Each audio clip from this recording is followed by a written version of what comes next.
ওইটাই তো আমরা ভালো হাতে দিব ভালো হাতে দাও কোনো কিছু নাই ঠিক আছে আচ্ছা আমাদের নিয়মে কিন্তু যেতে হবে আপনাদের কথা আমরা মানলাম আমাদের নিয়মে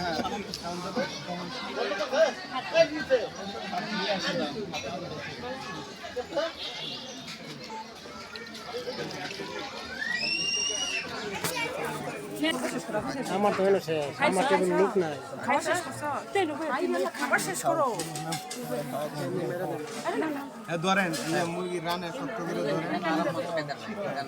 তো আপনি হাত দেন আরেকবার দেন আরেকবার দেন মুখে উঠাই দিব ভিডিও করবেন দুলামিয়া মুখে উঠাই দিব দেন আপনারা দেন না না দুলামিয়া তো আনইজি ফিল করতেছে সমস্যা নাই আমি অনেক বলতে আপু আপনার লোন আর সালাদ দিব আপনার লোন না না নিতে হবে না